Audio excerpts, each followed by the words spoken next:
सलमानच्या घरावर गोळीबार प्रकरणात एक मोठी अपडेट समोर आली आहे। गोळीबार करण्याचा प्लॅन हा अमेरिकेत तयार झाल्याची माहिती समोर आली आहे। सलमान खानच्या घरावरच्या गोळीबारासंदर्भातली सगळ्यात महत्त्वाची आणि मोठी बातमी झी24 तासवर व्हर्च्युअल नंबरवरून गोळीबार करणाऱ्यांना आदेश देण्यात आलेले होते आणि रोहित गोदाराच्या सांगण्यावरून शूटरसाठी शस्त्रांची व्यवस्था करण्यात आली होती अशी माहिती कळतेय। आमचे प्रतिनिधी गोविंद तुपे सध्या आपल्या बरोबर आहेत। आणखी सविस्तर तपशील जाणून घेऊया। गोविंद, काय नेमकी या क्षणाची सगळ्यात महत्त्वाची आणि मोठी बातमी सलमानच्या प्रकरणात येतेय?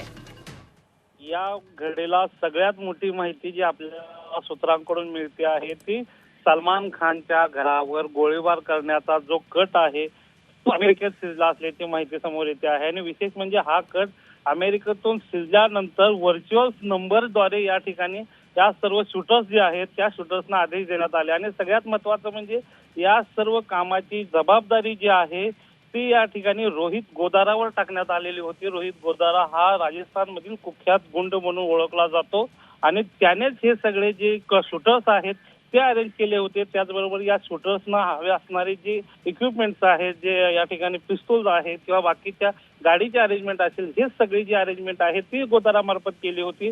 आणि जो या ठिकाणी कुख्यात डॉन जो आहे बिश्नोई, तर त्याचा जो भाव आहे तो अनमोल बिश्नोईने या ठिकाणी या संदर्भातली जी सोशल मीडियावर जी पोस्ट लिहिलेली आहे त्या पोस्टमध्ये या सगळ्याची घटनेची जबाबदारी घेतलेली आहे आणि त्याचबरोबर या सगळ्या डायरेक्शन दिल्या असल्याचंही सांगितलंय। सगळ्यात महत्वाचं म्हणजे ही फक्त या ठिकाणी ट्रायल आहे, हे फक्त अशा पद्धतीच्या घटना यानंतर होणार नाहीत, यानंतर डायरेक्ट अटॅक होईल अशा पद्धतीचा जो इशारा आहे तो अनमोल बिश्नोईने दिलेला आहे। आणि त्यामुळे आता या ठिकाणी क्राईम ब्रांच जे आहे, मुंबई क्राईम ब्रांच, ते या सर्व घटनेचा तपास करत आहे। सगळ्यात महत्वाची आणखी एक गोष्ट समोर येते की या घटनेमध्ये जी बाईक वापरलेली होती ती बाईक या ठिकाणी पनवेल मधून या ठिकाणी रजिस्टर करण्यात आल्याची माहिती मिळते। आणि त्यामुळे ती बाईक ज्या व्यक्तीच्या नावावर होते त्या व्यक्तीचाही तपास या ठिकाणी आता मुंबई क्राईम ब्रांचचे पोलीस जे आहेत ते करताना दिसत आहेत। ठीक, गोविंद, धन्यवाद दिलेले आहे सगळ्या अपडेट घडामोडींसाठी, तपशिलांसाठी। गोविंद तुपे आमचे प्रतिनिधी आपल्या बरोबर होते। तेव्हा सलमानच्या घराबाहेर जो गोळीबार झाला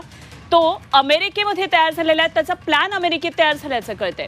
तेव्हा फायरिंगच्या अर्ध्या तासामध्ये नेमकं काय काय घडलं एकदा आपण पाहूया सर्व माहिती ग्राफिक्सच्या माध्यमातून। तर अर्ध्या तासात काय घडलं? रविवारी पहाटे 3 वाजता आरोपी सलमानच्या घराजवळ पोहोचले। 4:50 बाईकस्वार आरोपींनी फायरिंग केली। एकूण 5 राऊंड फायर केल्या गेल्या, ज्यापैकी एक गोळी सलमानच्या बाल्कनीतून घरात गेली, एक गोळी भिंतीवर लागली, एक जिवंत कारतूस घटनास्थळावरून जप्त करण्यात आलं। फायरिंग करून आरोपी मेहबूब स्टुडिओ जवळ गेले। तिथे रिक्षावाल्यांना वसईला जाण्याचा रस्ता ते विचारू लागले।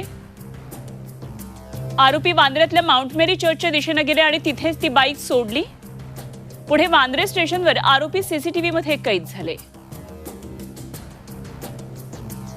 5:13 ते सांताक्रूज प्लॅटफॉर्म नंबर 5 वर दिसले। तेव्हा सांताक्रूज स्टेशनवरून वाकोल्याच्या दिशेनं बाहेर येत त्यांनी रिक्षा पकडली। विशाल उर्फ कालू अशी एका आरोपीची ओळखही पटली आहे। तो गुरुग्राम मधला गँगस्टर रोहित गोदारासाठी काम करतो। अशा प्रकारे त्या अर्ध्या तासात नेमकं काय काय घडलं ते आपण पाहिलं।